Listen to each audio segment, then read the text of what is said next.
This is the introduction video. Looking forward to meeting you on our virtual class in a couple of weeks. The process is pretty simple. You've been broken up into different management teams, firm A, firm B, firm C, depending upon the class, number of participants. We'll have a number of different competing firms. Each team is running a separate business. It's a manufacturer. Each manufacturing company that the firms are running is identical to the other manufacturing firms. So everybody's starting off with the same inventory, the same products, the same pricing, the same margins, the same debt, the same capabilities, competencies. Everything is identical to begin this competition. What's nice about that is it then allows you to compare and contrast your performance to other firms, knowing that nobody started with an advantage. Everything that drives the differences between the performances of the firms is coming from the management team, right? The flesh and blood. It's the conversations you have, it's the conversations you don't have. So you begin the same, but you will not end up the same. At the end of every round or period of decision making, we're going to share with you the results. We'll give you a newspaper, income statements, balance sheets, statement of cash flow. And we'll then talk about business and financial acumen in ways that you can improve your performance and run a better business. Each decision period represents 1 year of elapsed time. You're going to have at least 4 periods of competition or 4 years of competition. You may have more. Check the course portal to see how many years exactly you'll be running during your competition.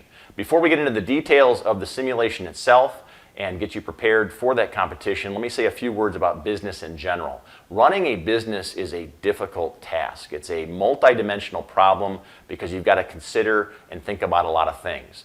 If you're a small business person, it's difficult. 50% of small businesses fail by year 5, 70% of small businesses fail by year 10. If you're a larger business, things aren't necessarily any easier. The average age of an S&P 500 company is now under 20 years. That's down from 60 years back in the 1950s. It is difficult to run a company successfully for the long term.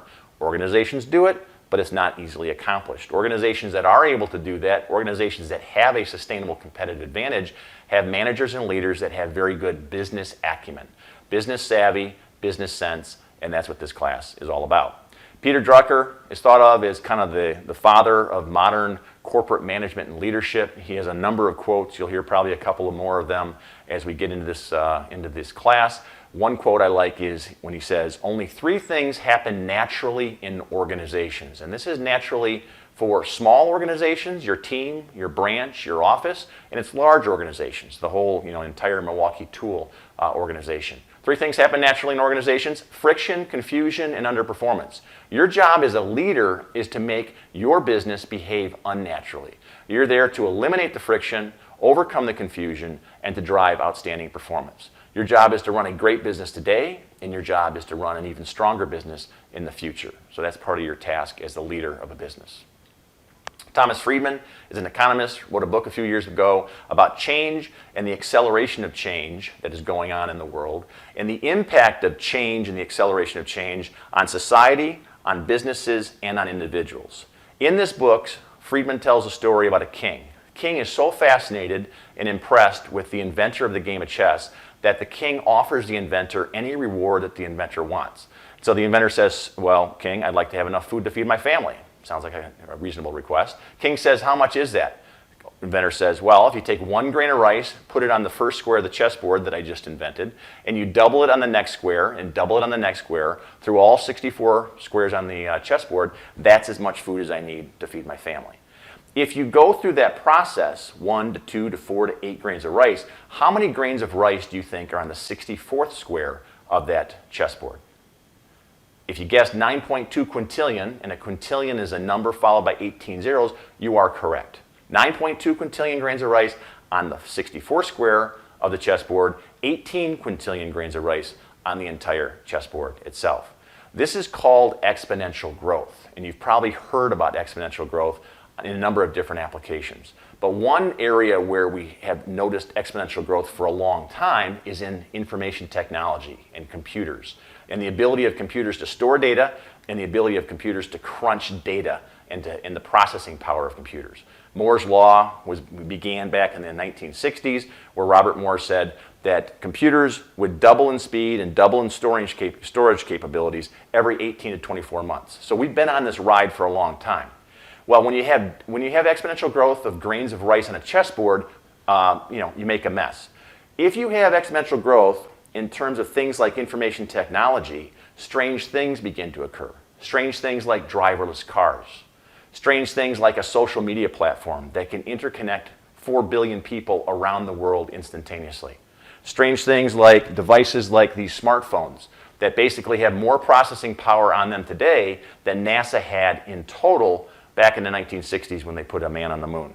So when you start to have that type of capability generated because of the advancements in computer technology, all of a sudden your challenge as a leader is different today than it was 10 years ago, because the customers are seeing things that they didn't see before, right? And so they're expecting different things. Employees are starting to expect different things. You need to come up with different strategies and different tactics because of the fact that the world is changing so quickly. You can no longer rest because competitors are not going to rest.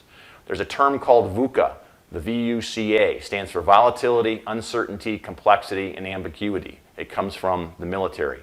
Well, people are now starting to talk about the fact that we are now living in a very VUCA world, and that your challenge as a leader today is perhaps more difficult than the leaders had it 10, 20 years ago because of all this change that's being put through the system. And you need to adapt to that change. And if you don't adapt to that change, guess what? You're not going to be around for very long. In fact, companies behaving naturally over time, right, going back to the Drucker quote, behaving naturally over time doesn't fare well. If you take a look at this study here, almost 700 businesses studied over 10 years of time. You take the best 350 businesses, or the best 50% of those businesses as measured on something like return on investment, return on assets, return on equity, some kind of a profit number. The best companies track them as a group for 10 years on the blue line. The worst companies track them as a group on the red line over 10 years. And you can see that in just a 10-year time frame from this study, that at the end of 10 years, those people that had a better position in terms of performance in the marketplace, by the end of this, they had just regressed to the mean.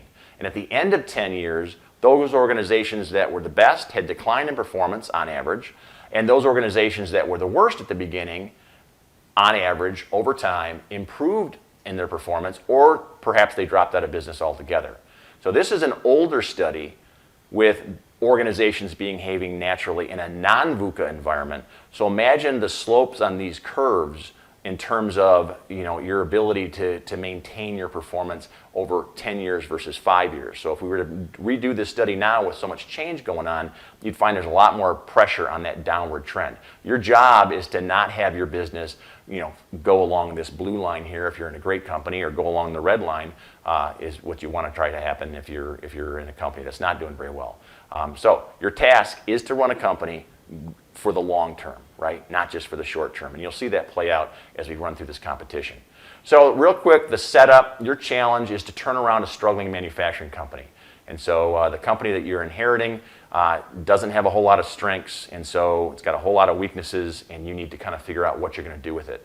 The marketplace that we've got is going to exhibit some normal market behaviors. Most of the surprises that will be tossed at you are going to come from the competitors themselves, because this is a direct zero-sum competition where what firm B does will impact firm A and firm C and firm D, et cetera. So you've got to kind of think about this as a multidimensional problem. First thing you need to do is get to know your company. You also probably got to get to know your management team. You need to get to know your customers in terms of who the customers are out there, but you also have to get to know who your competitors are.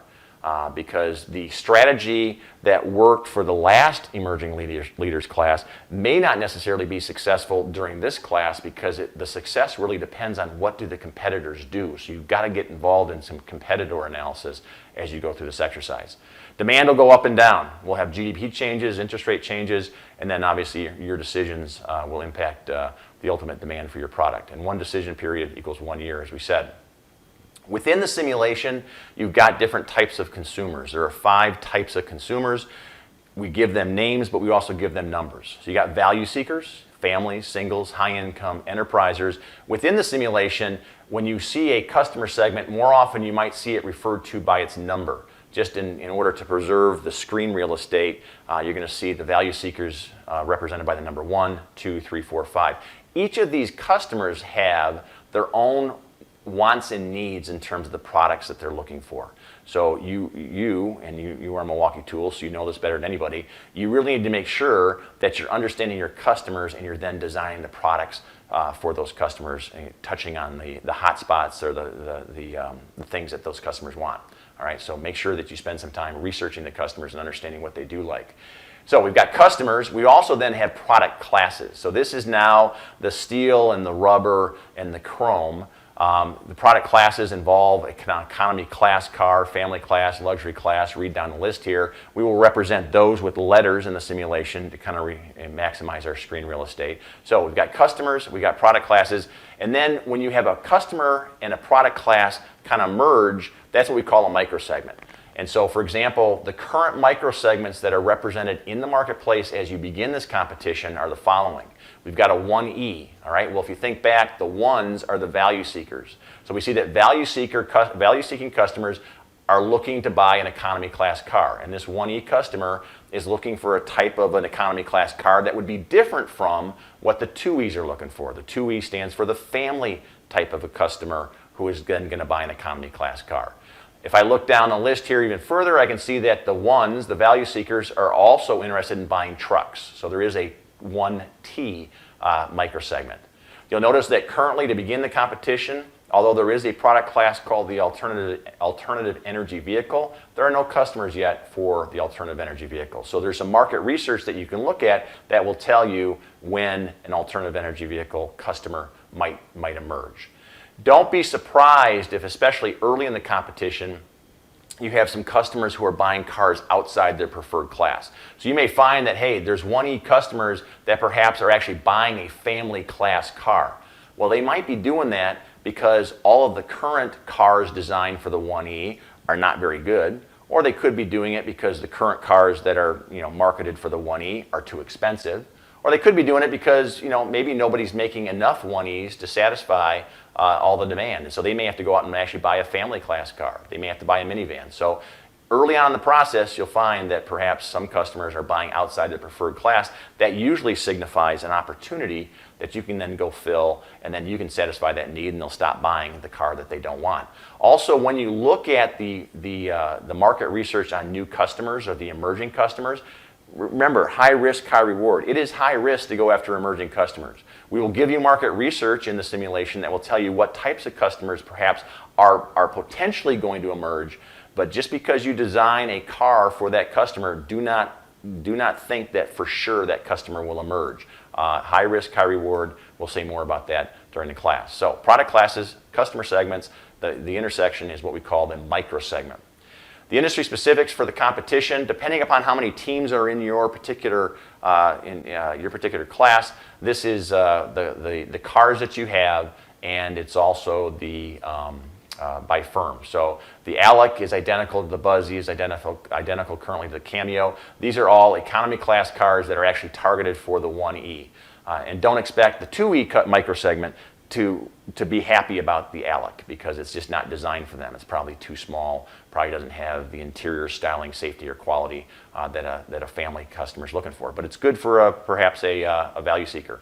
You've got a family class car, the Alfa, the Bafo, the Cafab, etc. It currently is kind of a lost car. We don't know whether that's actually a 2F or a 4F. So if I go back here to the current microsegments, you can see that there's currently two different types of customers, a 2F and a 4F. Well, the family class car that you all have is kind of lost. And so one of your first things might be to look at that and figure out, how do we make it attractive to either the 2F or the 4F? It's sometimes pretty risky to try to straddle two different microsegments because they typically want something fundamentally different. You got a van, and then you got a truck. You begin the competition with 4 cars. You can end the competition with 1 car, 0 cars. I don't recommend it. Or you can end the competition with 10 cars. It's really up to you, and you need to set your strategy to figure out what the cadence is and how many vehicles it is that you want for the duration of your competition. So that's kind of the specifics for the competition to begin. The customers, as it says in the case study guide, they are evaluating the product. It's kind of hard to actually bring a car in and describe it. So we describe it with some things. We describe it by the class, as we already talked about, the economy class, family class, etc. We define it by size from 0 to 150, I believe. Larger number means it's a larger vehicle. So some customers want large vehicles, other customers want small vehicles. We define it by the engine horsepower. Then we have our ISSQ, interior styling, safety, and quality. This is, again, an index from 1 to, I think, 15 is the maximum it would ever get. But basically, the higher number means it's got better safety capabilities. It has better quality, better styling. Some customers care about safety, so I'd give them a higher safety score. Other customers don't care about safety, so why spend the money if they're not going to reward you for it? And then finally, the price. So when you're talking about the cars, these are the things that the customers look at when they're evaluating the individual cars. These are the attributes of the vehicles. And then the StratSim simulation. This is the kind of the navigation home screen for the simulation. You get to it by clicking on what we call the hamburger up here, and there's another demonstration that is going to go through a demonstration of the simulation itself. But you make decisions in this area. I get information on the marketplace here. I can take a look at the competitors down here, and then when I want to review my decisions, I can take a look down here. All right?